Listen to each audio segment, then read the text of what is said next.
But apologies are not just saying, I'm sorry, and letting it go. There are actually four parts to an apology.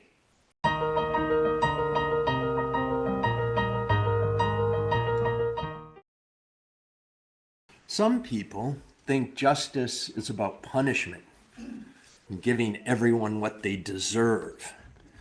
And it's a good idea to have strong, hard, difficult punishments to keep people in line when they break rules or laws. I think it's also important to make sure that people understand what they did wrong and why it was wrong, and learn about how that wrongdoing can hurt others and how to keep from repeating the hurtful mistakes. When we make mistakes or do something wrong, one of the things we can do that promotes justice is apologize, especially if we hurt someone. But apologies are not just saying, I'm sorry, and letting it go. There are actually four parts to an apology. The first step is to admit that you did something wrong and you know what it was and why it was wrong. The next step is to explain how you know what you did was not okay and that you feel badly because you made someone else feel bad. Then you need to promise not to do that thing again or make that mistake again to the best of your ability. And then make that promise come true by actually taking some action to do whatever you can to make things right and correct the wrong. A friend of mine is a minister at one of our Unitarian Universalist congregations outside Boston.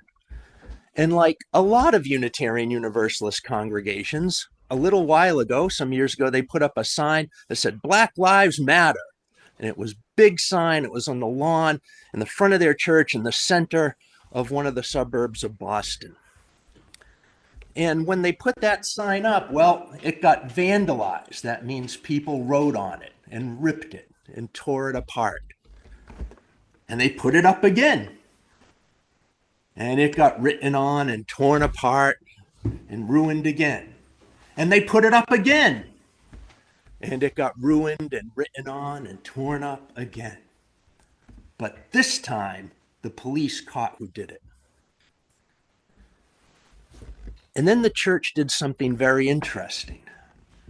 Instead of letting that person be punished by the courts and pay a fine or go to jail, they asked the judge to use the restorative justice program in that county. And they asked that the person who did the wrong thing sit down with the church, learn why it was wrong, why it was hurtful, educate themselves, and then do something to make it better. And that's what happened. And after the criminal engaged in this program, this is the letter they wrote to my friend's church. I did not think about how my actions would deeply affect your church community and the community at large. In meeting and talking with your minister and members of your church, I came to understand the many different consequences of my actions. I heard a lot of fear and hurt from the church members. I heard the church had received offensive phone calls and threatening and offensive mail, and a threatening and offensive sticker that had a black face with a red line through it had been put on the sign, and the sign had been ruined again and again before I ruined it. A member of your church told me about your son who is black and how he had been questioned by the police who wondered if the, quote, new black kid in the neighborhood lived here. He expressed the fear he had for his son going around town on his own. The police told me that they felt bad because they were letting the church down and the town down because the sign kept getting ruined and they couldn't catch who did it. As part of my agreement for repairing the wrong I did, I volunteered at the Unitarian Universalist Urban Ministry and helped at the Fair Foods program in Roxbury. I take full responsibility for my actions on Thanksgiving. The person ruined the sign on Thanksgiving Day. And the harm I have caused you. I cannot apologize enough.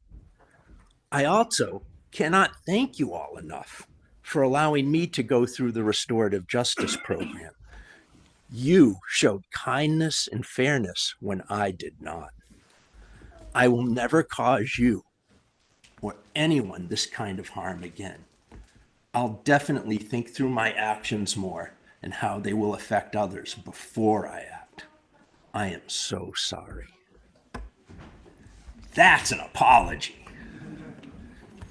I hope that whenever I do something wrong, I have the courage to repair things through offering a real apology.